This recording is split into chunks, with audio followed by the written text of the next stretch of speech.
All right, welcome back to this phase 45 saga. So, this is where we left off last time. So we kind of covered, decided which JFETs we're going to use, and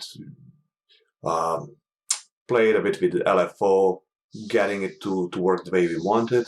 So at this stage, I thought, what are the options to improve this? I remember when I was looking at it a while back, how does, I just wanted to understand how this ohmic region works when we have these JFETs, because this is where it works as a voltage variable resistor, voltage control variable resistor.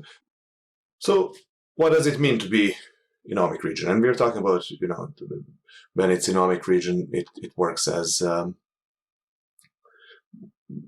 voltage control variable resistor. And this area here of the for the transistor in this diagram is saturation region, and that's where we use as amplifier. But I'm showing J109 diagram. J109, we saw it wasn't that great, but it is still a good thing for good diagram for just discussing this. So when VDS is very low, actually it should be lesser than pinch off voltage, transistor is in ohmic region, and its linear relationship is between VDS and drain current is linear, and it doesn't depend on anything else. So essentially acts as a resistor. So what is the resistance is this slope here, and this slope depends on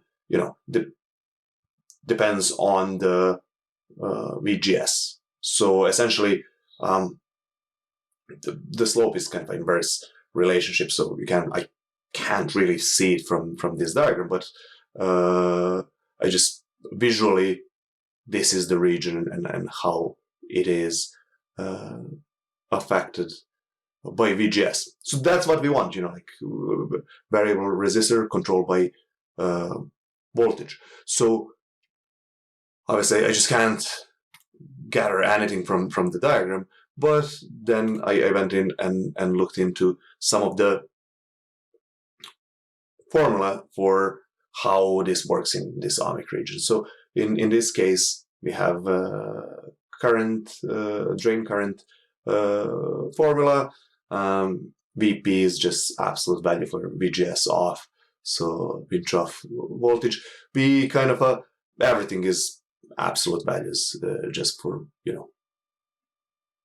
to get this formula just easier to use. So what is the resistance? Resistance is voltage over current. So this is our resistance. If we plug that in and also plug in that this GMO, this is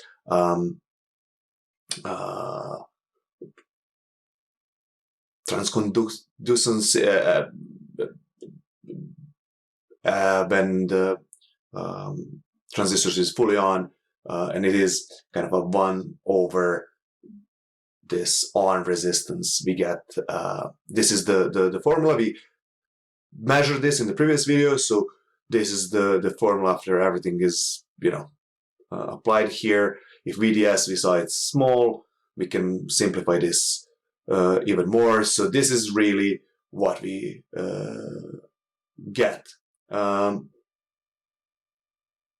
And we have all these values. We can do the calculation of this. So what I ended up doing, I kind of created a graph for this, and I decided to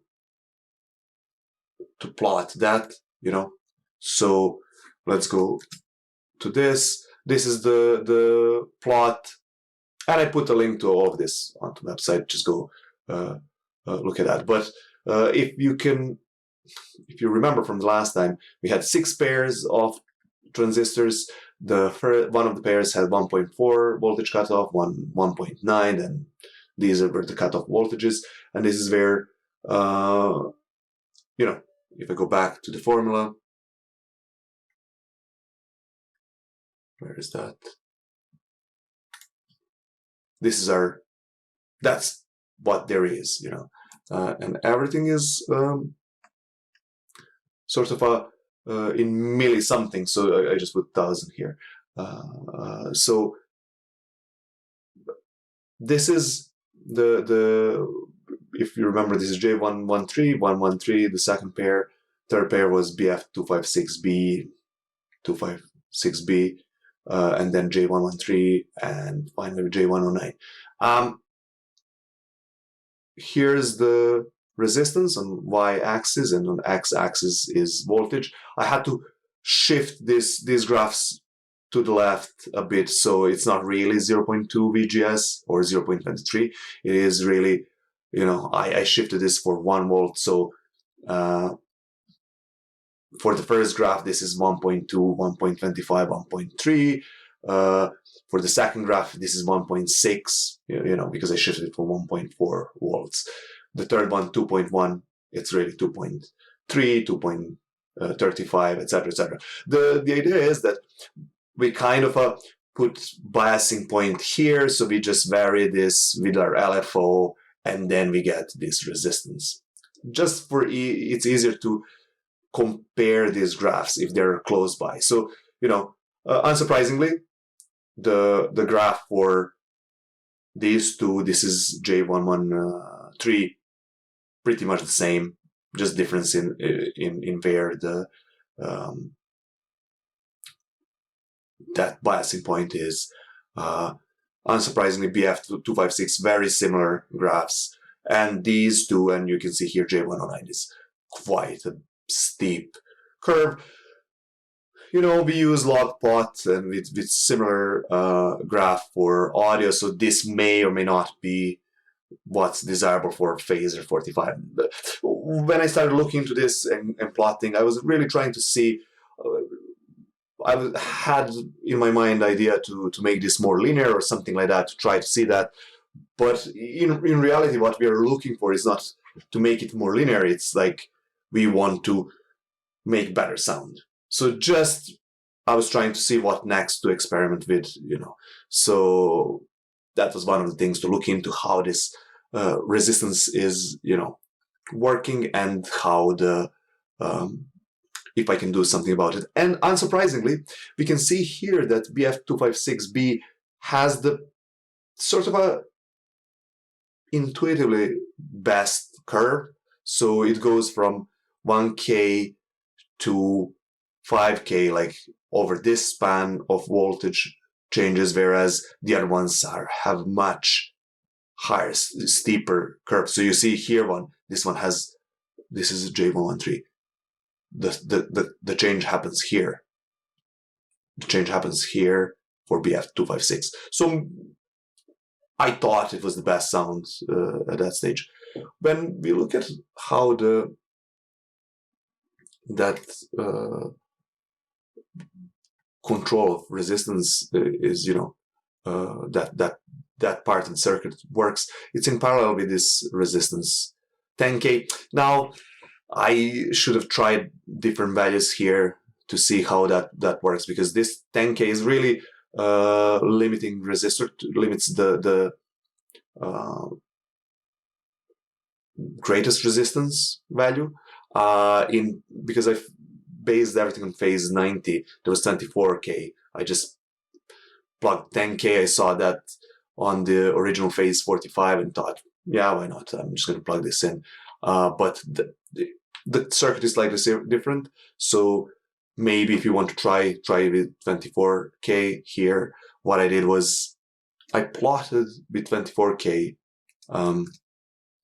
Plot here. This is just the formula for parallel resistance, not really anything crazy. It just looks crazy like this because we have lots of stuff here. I just pre-calculated that value there just to make it simpler, but made no real difference to the graph. It is slightly it's hard to say slightly more linear, but the slope is a bit very slightly different. But the main point is it limits the resistance somewhere there on 24K. So I should have tried that, I think, with 24K, but look, here we are. I just said, look, I'm going to continue with this. And I remember I had a bunch of application notes that I was looking at, because a while back I was kind of looking at JFET amplifier with, there was a Fetzer valve kind of thing that I covered a while back. And I remember I was looking at these, JFETs, and I was downloading all sorts of stuff. I did not really understand most of that at the time. I still don't understand lots of it, but for this one, I kind of see here, these application notes are useful. For example, this one shows you all different ways to use your JFET in practical application circuits, and then you can even look into this, for example, this one is low noise JFET amplifier, for example, how to use that, why, and these are quite old. Like, for example, this one is 1977, goes back to 1977. It says here 2015, but that's, when they just make PDF systems. But the original document is from 77. So these are quite old. So I remember distinctly I had this, I had somewhere this voltage controlled resistors. So here it is. And as I said, okay, I should have used probably this graph for this, for the first initial description. And here it just shows where we want to bias our transistor, and it goes in, talks about why to use low V, DS, why, and if you remember this is pretty similar formula. Let me just zoom in this.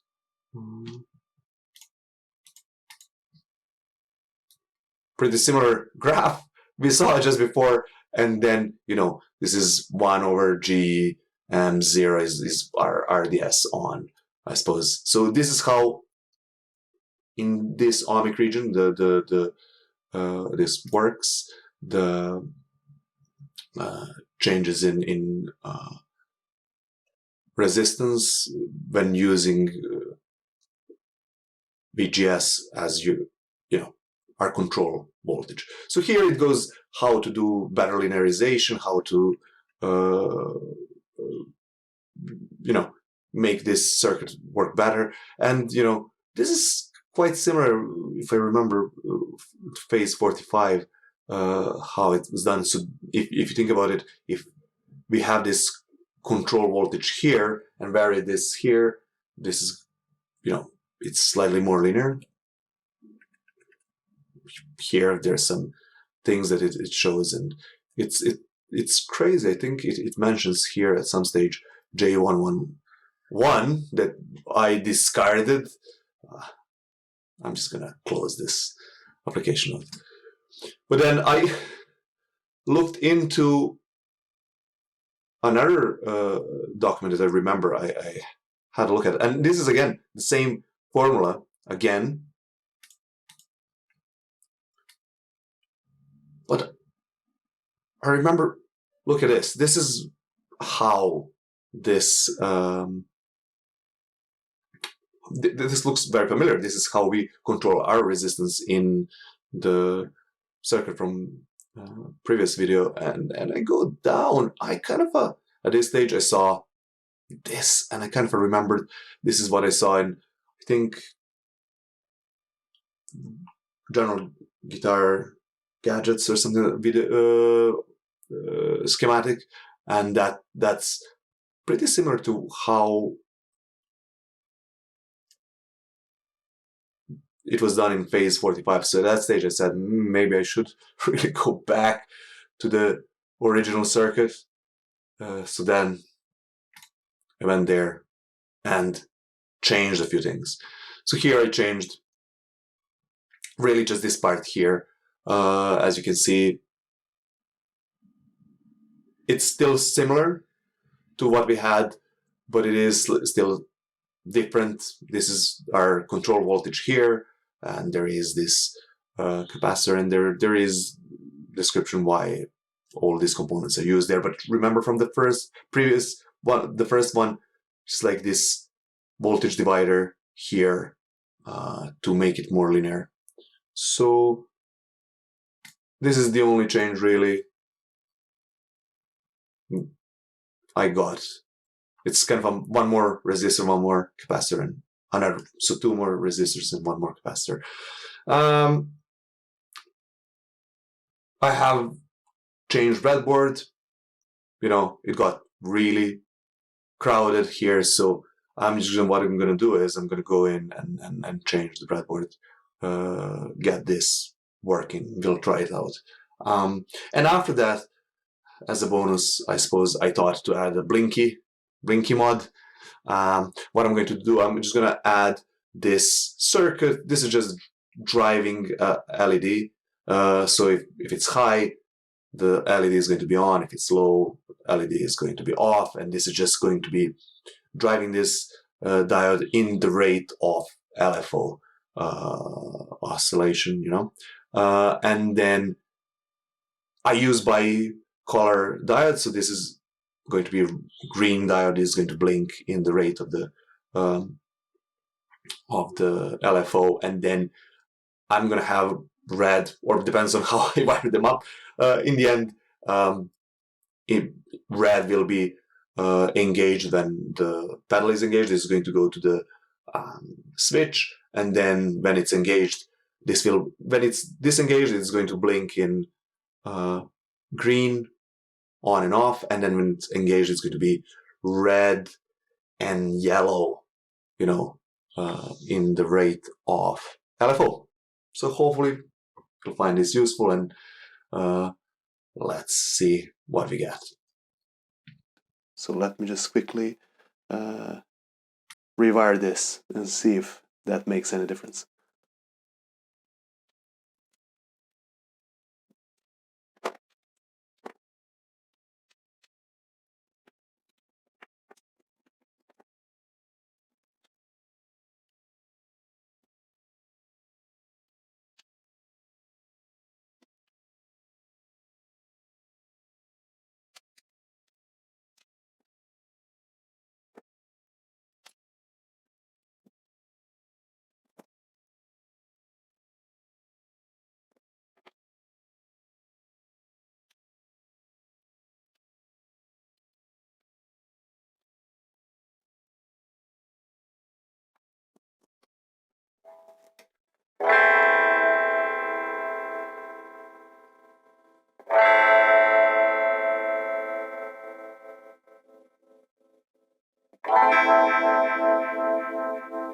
Ah, much better, huh?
Okay, way more complex and crowded than originally. No, I think it sounds better, so we'll go with that. Very hard now to swap in transistors. I need to figure it out if I'm gonna do a bit more experimenting with this. But I'll have a few other things to try out. All right, let's do the Blinky Mod. Should be straightforward. So it really consists of the main feature of it is by color diode.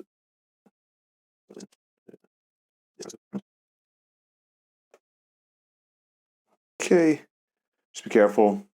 If you connect this directly to the power, you might burn the LED. Happened to me.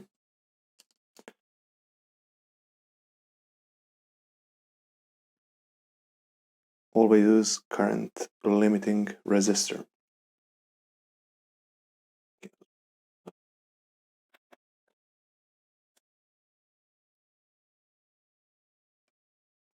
This is getting a bit crowded. Even more. That's it, I think.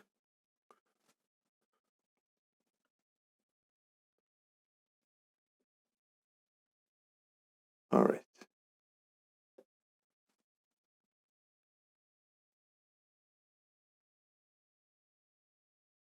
I'm just checking if it's visible. I can see it. Yeah. So, is that the sound, the rate?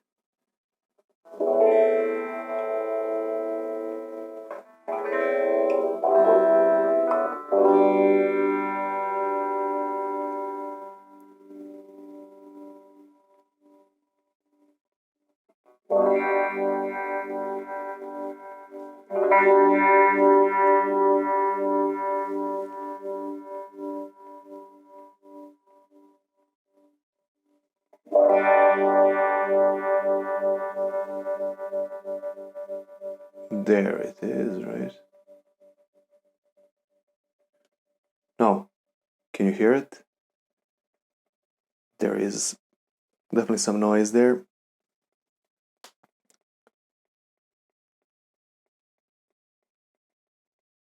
Yeah. So there is some, we're picking up some noise from the LFO. Might need to work on that. But the question is when you put it on in an enclosure, whether that's going to cause any issues.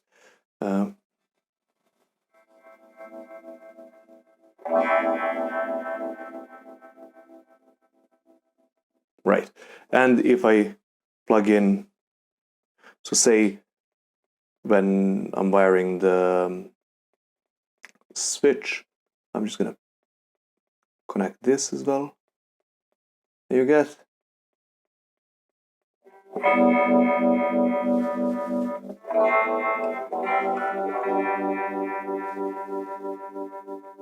It's engaged. I hope this is useful. And we'll work on more mods next time around. Until then,